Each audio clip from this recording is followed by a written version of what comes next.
우리 다 같이 사도신경으로 신앙 고백하심으로 8월 7일 새벽 예배를 하나님께 드리겠습니다.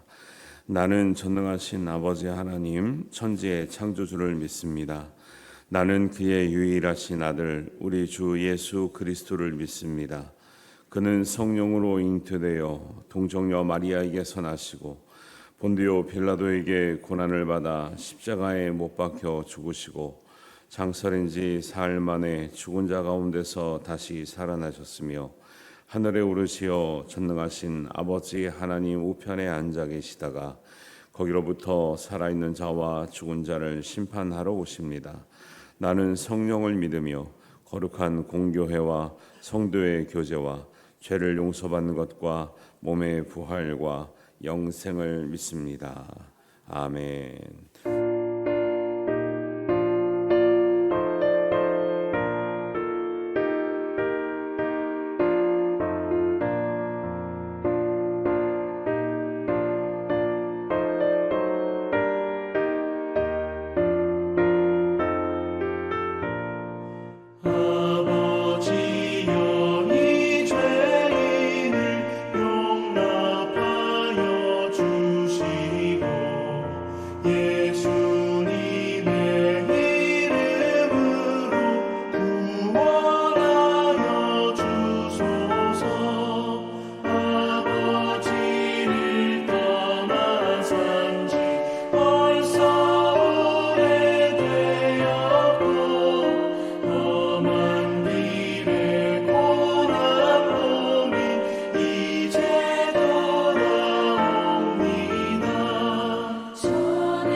우리에게 주시는 하나님의 말씀은 에스겔 14장 1절에서 11절 말씀입니다.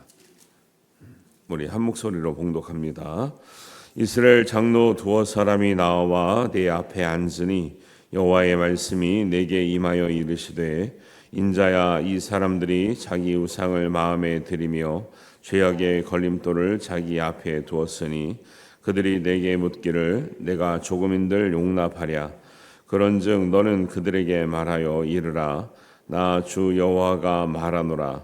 이스라엘 족속 중에 그 우상을 마음에 들이며 죄악의 걸림돌을 자기 앞에 두고 선지자에게로 가는 모든 자에게 나 여호와가 그 우상의 수요대로 보응하리니 이는 이스라엘 족속이 다 그 우상으로 말미암아 나를 배반하였으므로 내가 그들이 마음먹은 대로 그들을 잡으려 함이라. 그런즉 너는 이스라엘 족속에게 이르기를 주 여호와의 말씀에 너희는 마음을 돌이켜 우상을 떠나고 얼굴을 돌려 모든 가증한 것을 떠나라. 이스라엘 족속과 이스라엘 가운데에 거류하는 외국인 중에 누구든지 나를 떠나고 자기 우상을 마음에 들이며 죄악의 걸림돌을 자기 앞에 두고 자기를 위하여 내게 묻고자 하여 선지자에게 가는 모든 자에게는 나 여호와가 친히 응답하여 그 사람을 대적하여 그들을 놀라움과 표징과 속담거리가 되게 하여 내 백성 가운데서 끊으리니 내가 여호와인 줄을 너희가 알리라. 만일 선자가 유혹을 받고 말을 하면 나 여호와가 그 선자를 유혹을 받게 하였음이거니와 내가 손을 펴서 내 백성 이스라엘 가운데에서 그를 멸할 것이라.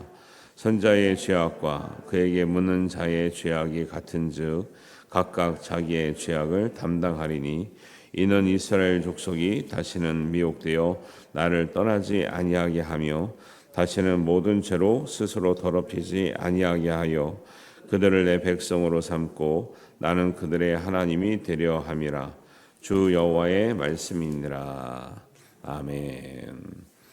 에스겔서 14장은 우상을 섬기는 사람들에게 동일한 심판과 또 뒷부분은 의인에 대한 구원에 대해서 말씀하고 있는데요. 오늘 1절 보니까 이렇게 장로 두어 사람이 나와서 말하되 이렇게 나와요. 이렇게 항상 신앙적인 어떤 타락이나 영적인 문제는 이 지도자들의 문제에서 시작된다고 그랬습니다. 대부분 그렇습니다.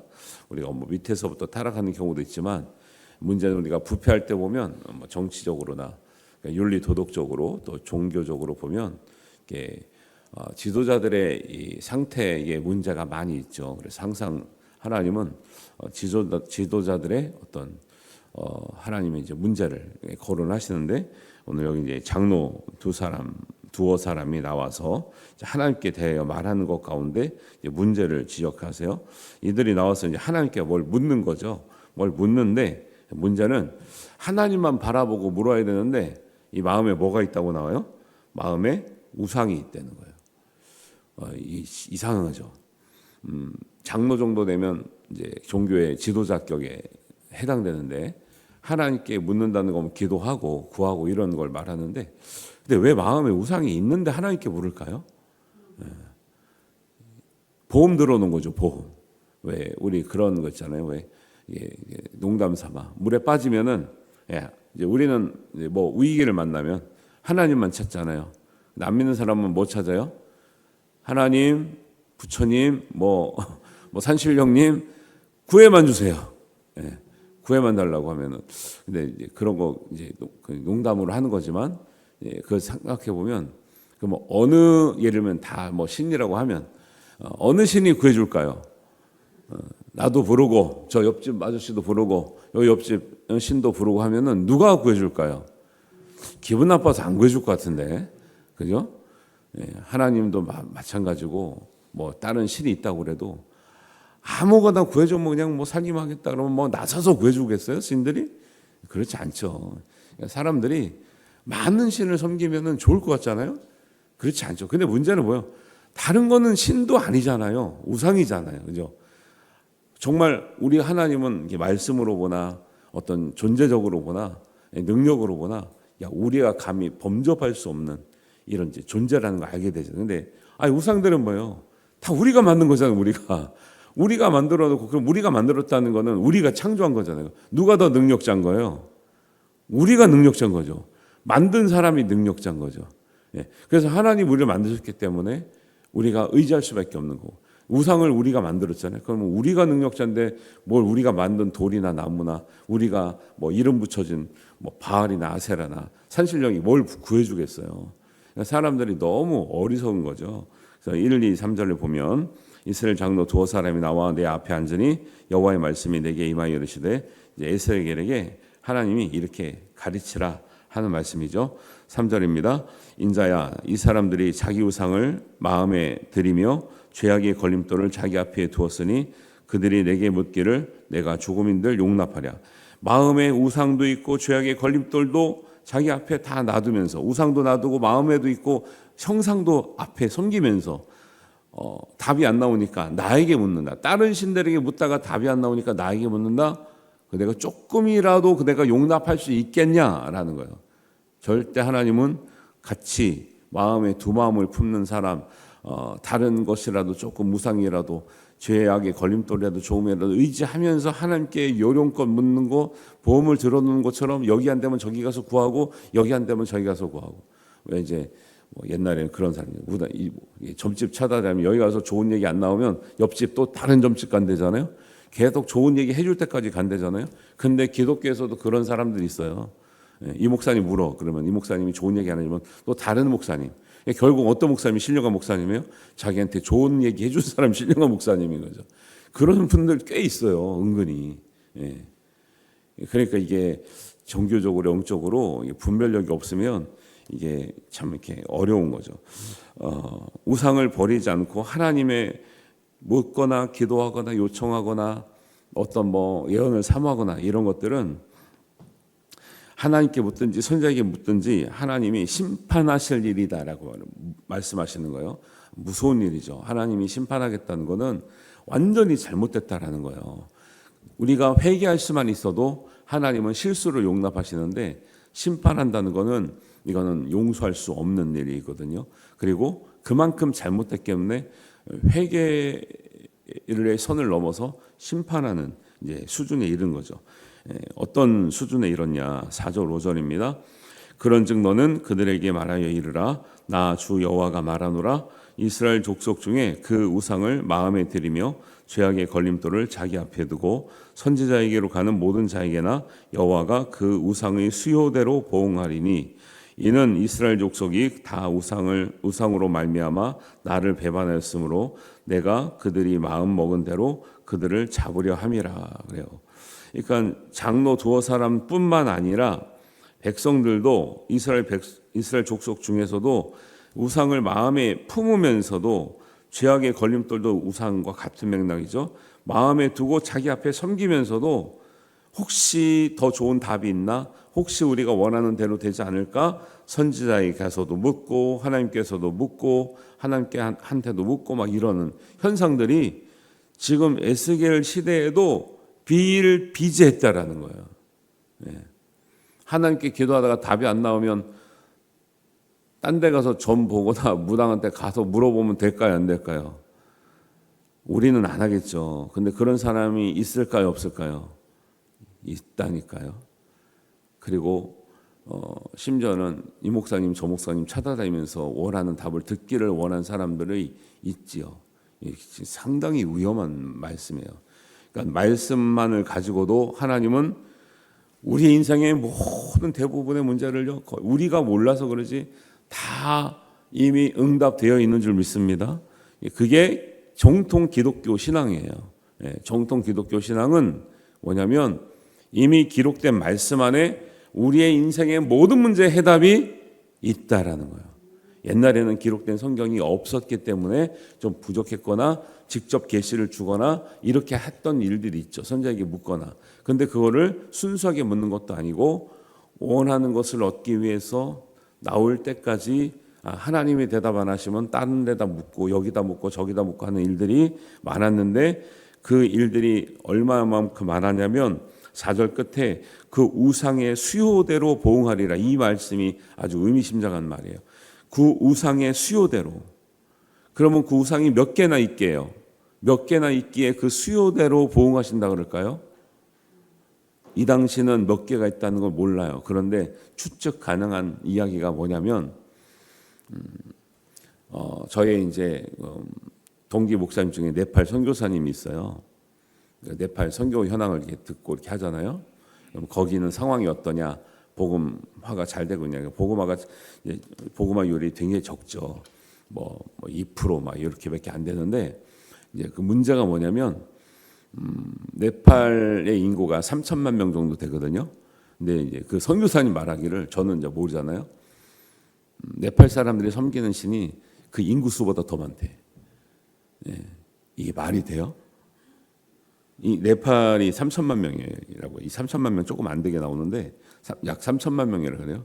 근데 네팔의 어떤 종교관이 어떠냐면 네팔의 인구 수보다 섬기는 신들의 수가 많다는 거예요. 근데 그것도 이제 그러면 거기만 그러냐? 일본 또 어때요? 일본 선교 현황을 들으면 왜 일본이 복음화가 잘 안 되냐면 한 사람당 기본적으로 섬기는 신이 두세 개 이상 된다는 거예요. 많은 사람은 7개 정도 섬긴다는 거예요. 그래서 이제 복음을 전하고 하나님 믿자 그러고 하면 받아들이지도 않죠. 왜? 이미 너무 가득 찬 거예요. 섬기는 신이 너무 많아. 이미 많아. 자리가 없어. 다른 어떤 신이 들어올 자리가 없을 뿐더러 혹시 받아들이면 3개 플러스 1이 되는 거예요. 하나님도 여러 개 중에 하나야 그냥. 근데 이게 너무 독특한 종교관이 있어서 우리는 뭐예요? 우리가 이제 옛날에 뭐 유교도 믿고 불교도 믿고 했지만 하나님을 믿는다 그러면 우리는 뭐예요? 그래도 이전 것을 끊고 버리고 새 사람으로 하나님만 믿으려고 했기 때문에 상투도 잘리고 제사 지내다가 쫓겨나기도 하고 막 진짜 핍박당하고, 예? 서울에 양화진에 가면은 절두산이라고 있다는 거 아시잖아요. 순교당한 사람들의 머리가 쌓여서 산처럼 보여서 절두산이라 그래요. 얼마나 끔찍해요. 우리나라 그런 장소가 존재한다니까요. 순교자들이 잘린 머리가 너무 많고 산처럼 보일 정도로 많아서 절두산이라. 그 말 무서운 말이죠. 우리는 다른 이전의 모든 것을 버리고 하나님을 믿었는데 안 그런 나라나 종교를 가진 이 민족들이 은근히 많아요. 그럼 보세요. 지금 네팔의 인구, 일본이 섬기는 그것만 해도 지금 우상의 숫자가 그 미신의 숫자가 몇 개라는 거예요 도대체. 오늘날도 이런데 오늘날 21세기에도 이런데 수천 년 전에 그들이 섬겼던 우상 하나님의 말씀을 모르고 복음이 제대로 전해지기 전에 이 상태에 우상의 수요대로 보응하리니 이 말이요 엄청난 의미심장한 말이에요. 사람들은 이상해요. 이게 하나님을 믿지 않으면 안 믿는 게 아니라 뭔가를 자꾸 만들어. 내가 의지할 신 같은 거, 우상 같은 거, 미신을 자꾸 만들어요. 그리고 내가 만들었으니까 별 효력이 없잖아요. 그러니까 자꾸 거기다가 이 과장을 뒤집어 씌우는 거, 과장시키고 이 막 극대화시키고 그래서 막 무섭게 하기도 하고 막 능력이 있는 것처럼 하지만 된다는 거예요, 안 된다는 거예요? 안 된다는 거죠. 그래서 대표적으로 보여주는 게 뭐냐면 엘리야가 갈멜산에서 바알과 아세라의 선지자들과 이제 바알 선지자들 400명, 아세라 선지자들의 450에서 850대 1로 붙었는데 누가 응답하시더라는 거예요? 850명의 제사장들이 우상 제사장들이 기도했을 때 그러면은 숫자상으로 양쪽으로 보면 거기가 이겨야 되는 거죠, 당연히. 그런데 누가 하나님 하늘에서 응답하시더라? 불로서 응답하시더라? 엘리야의 하나님이 응답하시더라는 거죠. 진짜 하나님께 구하면 한 사람이 구해도 응답받는 줄 믿으시기 바랍니다. 그러니까 바른 하나님께 바르게 구하는 게 중요한 거지 많은 사람이 모여서 떼거지로 구한다고 해서 되는 게 아니에요. 그리고 결국 그들이 구한 것은 뭘 응답해 줄 능력이 있는 신이었다? 아무것도 아니었다. 돌과 나무에 불과했다라는 거죠. 내가 만들었으면 내가 응답하는 거지 무슨 그 우상이 응답을 하겠습니까? 내가 만들었는데 만든 사람이 창조자 아니에요. 창조자잖아요. 창조주, 창조자. 그러니 내가 만들어 놓고 거기다 기도하면 누가 응답을 해야 되겠어요? 내가 응답을 해야 되는 거 아니에요? 그러면 걔네들은. 그러니까 말이 안 되는 거죠.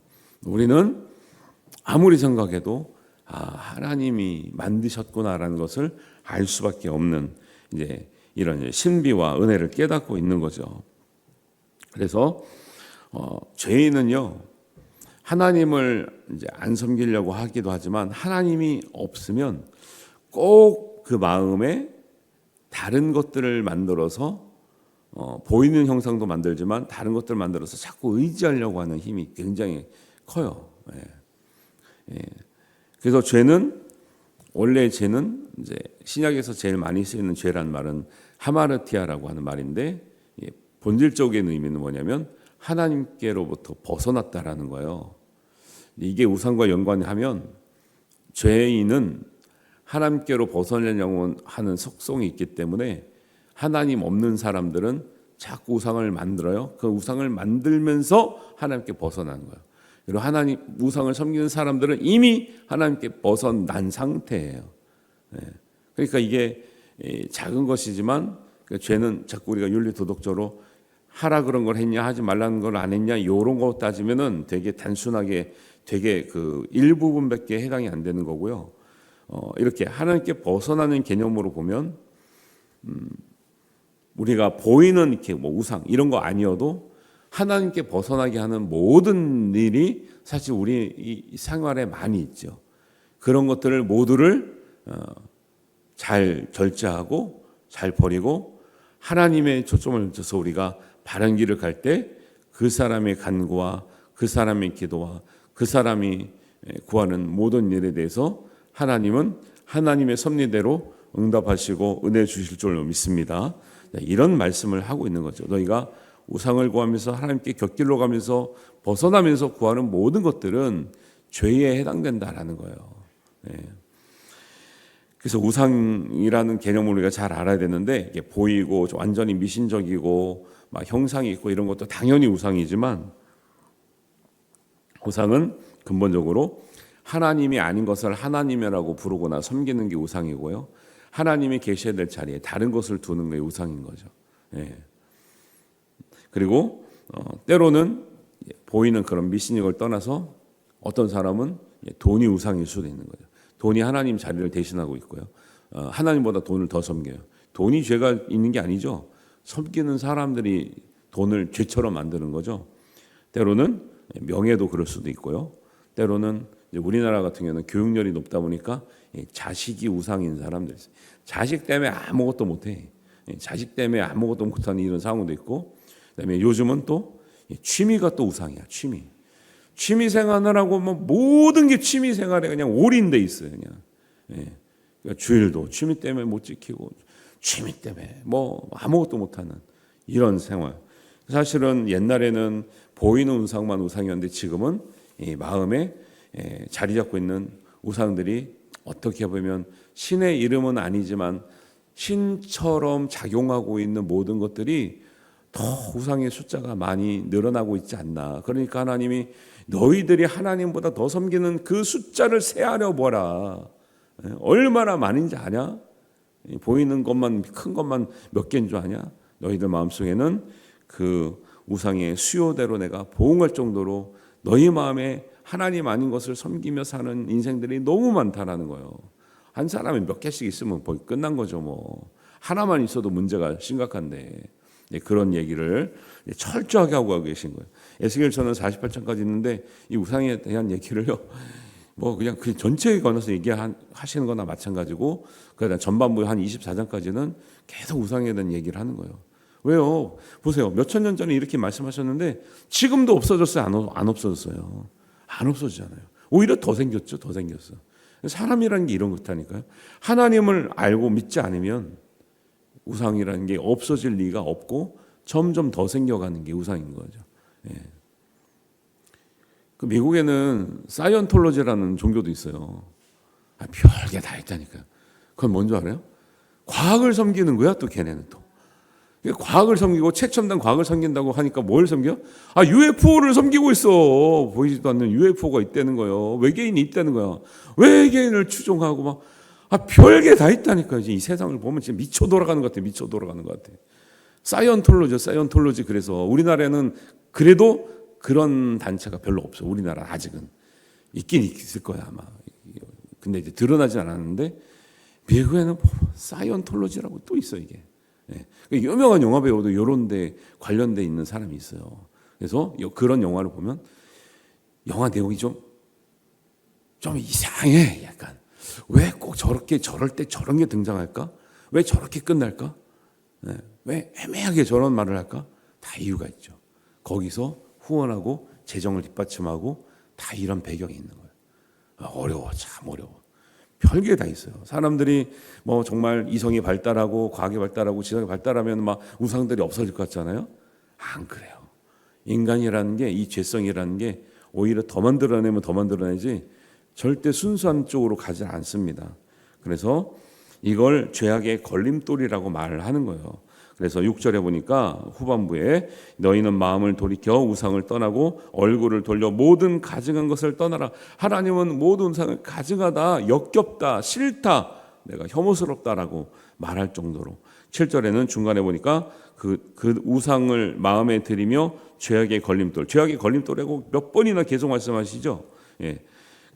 그게 우상이 뭐예요? 자기를 위하여 내게 묻고자 하는 게 우상이에요. 하나님이 우리를 향한 뜻이 무엇입니까? 물으면 우상이 아니에요. 그런데 선지자에게 물을지라도, 목사님에게 물을지라도 나를 위해서 어떻게 될까요? 물으면 그 우상이에요.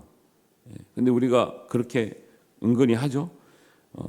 우리를 향한 하나님 뜻이 무엇일까요? 물으면 괜찮아요. 근데 나를 위해서 하나님 어떻게 되냐 물으면 이게 비슷한 것 같은데 다르죠. 하나님 뜻을 먼저 묻느냐, 내가 주가 돼가지고 먼저 가느냐, 이게 차이가 나는 거죠. 자기를 위하여 묻고자 하여 선지자에게 가는 모든 자에게는 나 여호와가 친히 응답하였는데 8절 끝에 내 백성 가운데 끊으린다 그랬어. 그렇게 기도하면 사람들은 끊어내겠다. 그렇게 묻는 자들은 끊어내겠다.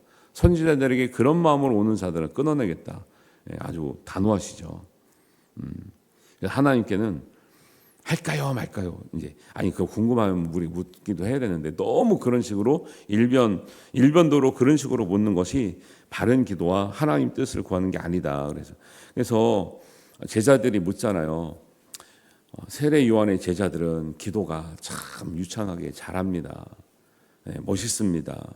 그리고 참 잘합니다.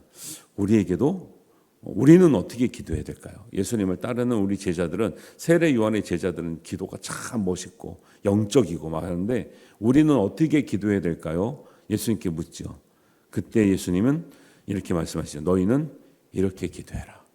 세례 요한의 제자들을 바라보지 말고 너희는, 내가 하나님의 아들로서 너희에게 가르치는데 우리에게 필요한 기도, 너희가 진짜 기도해야 될 기도는 이렇게 기도하는 것이 정말 우리가 해야 될 기도며 하나님께서 기뻐하시는 기도다 하면서 가르쳐 주신 게 뭐예요? 그게 주기도문이에요.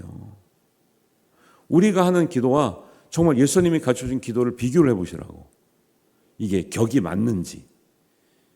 격이 안 맞아요. 격이 안 맞아. 수준이 안 맞다니까요. 그래서 우리가 그걸 보충하기 위해서 우리가 기도한 다음에 주기도문을 꼭 하잖아, 우리 교회는. 제가 시킨 건 아니에요. 원래 하고 있었잖아요. 너무 잘하신 것 같아요, 그거는. 우리 교회에서 제일 잘하고 있는 게 주기도문을 하는 거. 저도 그 전에 우리가 주기도문의 격이, 이제 우리가 대표기도라든가 우리가 일반적으로 기도하는 것들이 예수님이 하라는 기도에는 범접하지 못한, 좀 못 미치는 수준이 있거든요. 그런데 이거를 하긴 해야 되겠는데 우리가 그냥 사람의 기도를 통해 가지고는 예수님이 하라고 하는 기도는 얘는 가까이 못 가니 어떻게 해야 될까? 주기도문을 또 하기에는 좀 번거롭고 좀 애매한데 그런 고민을 많이 했었거든요. 우리 교회 오니까 이걸 하고 있네 이미. 야, 대단한 교회다. 할렐루야. 그래서 잘하고 계신 거 그거는. 왜? 우리가 기도를 했지만 그 하고 나서 예수님 가르쳐준 기도를 딱 봐봐요. 우리가 기도하는 게 수준이 영 아닌데 이런 생각이 들잖아요. 그러니까 우리가 필요도 구하고 정말 예수님이 너희는 이렇게 기도하라고 했던 그 기도를 보면 정말 본질적인 기도, 하나님 마음에 합당한 기도가 무엇인지 우리가 알게 되는 거죠. 그래서 제가 작년 초에 주기도문 한 절 한 절 다 수요일이나 주일 오후 예배나 해드렸잖아요. 어떤 의미가 있고 우리가 이렇게 하는 것이 잘못하면 이렇게 그냥 줄줄줄 그냥 형식적으로 외우는 것처럼 될 수도 있기 때문에 늘 익숙한 것에 대한 의미를 더 잘 알고 우리가 고백해야 된다라는 의미에서 했는데, 이제 기억 나시는 분도 있고 안 나시는 분도 있고 또 때가 되면 다시 한번 할 수도 있는데 그런 것들을 우리가 잘 생각해 봐야 됩니다. 그래서 9절에 보니까 만일 선지자가 욕을 받고 말을 하면 선지자도 가만히 안 놔두신대요. 그러니까 우리도 이런 말씀 보면 목회자로서 되게 참 두렵고 떨리는 거예요. 그러면 구하는 사람만 잘못된게 아니에요. 그 장단 맞춰주는 그 선지자도 목회자도 문제가 있다, 심판하겠다 이렇게 말씀하시니까 얼마나 저희가 무섭습니까? 10절에 선지자의 죄악과 그에게 묻는 자의 죄악이 같다 이렇게 말씀하잖아요. 그 묻는 사람들이나 거기 장단 맞춰주는 선지자나 같이 멸할 것이다. 11절입니다. 이는 이스라엘 족속이 다시는 미혹되어 나를 떠나지 아니하게 하려고 내가 이렇게 심판을 세게 한다. 다시는 모든 죄로 스스로 더럽히지 아니하게 하려고 이렇게 단호하게 한다. 그들을 내 백성으로 삼고 나는 그들의 하나님이 되려 하기 위해서 이렇게 말하는데 너희는 빨리 깨닫고 돌아오기를 바라노라라고 말씀하시는 의미가 있는 줄 믿습니다. 그래서 이런 말씀을 깨닫고 혹시라도 우리는 그러지 않지만 우리는 막 심각한 정도는 아니지만 혹시라도 크고 작은 일들, 우상이나 하나님을 떠나는 일이나 비껴가는 일이나 하나님 대신에 뭔가를 바랬던 일이나 하나님 대신으로 무엇으로 만족하려고 했던 모든 것들을 다 내려놓고 정말 정결하고 깨끗한 마음으로 하나님만을 섬기고 하나님만이 주시는 은혜를 받으시는 우리 모든 성도님 되시기를 주님의 이름으로 축원합니다. 하나님 아버지 은혜를 감사합니다. 오늘 말씀을 통해서 우리를 다시 한번 되돌아봅니다. 이 세상을 한번 성찰해 봅니다. 정말 하나님께서 가증하게 여기시는 우상들이 과연 없어졌는가? 한탄스럽고 개탄스럽기만 합니다. 더 많이 생기고 더 많이 의존하고 곁길로 가는 인생들이 너무나 많습니다. 하나님, 우리라도 하나님만을 섬기고 하나님만을 의지하고 하나님 주신 은혜로 살게 하여 주셔서 이 복음이 전파되게 하시고 또 하나님께서 정말 은혜 주시려고 하는 하나님의 백성으로 삼으려고 하는 그 백성 가운데 우리의 믿지 않는 식구들, 이웃들, 세상 사람들이 다 믿어 구원받게 하여 주시옵소서. 그 복음 전파를 위해서 우리가 귀하게 쓰임받게 하시고 또 헌신되게 하시고 하나님의 뜻을 이루게 하여 주시옵소서. 감사드리오며 예수님의 이름으로 기도하옵나이다. 아멘. 하늘에 계신 우리 아버지, 아버지의 이름을 거룩하게 하시며 아버지의 나라가 오게 하시며 아버지의 뜻이 하늘에서와 같이 땅에서도 이루어지게 하소서. 오늘 우리에게 일용할 양식을 주시고 우리가 우리에게 잘못한 사람을 용서하여 준 것 같이 우리 죄를 용서하여 주시고 우리를 시험에 빠지지 않게 하시고 악에서 구하소서. 나라와 권능과 영광이 영원히 아버지의 것입니다.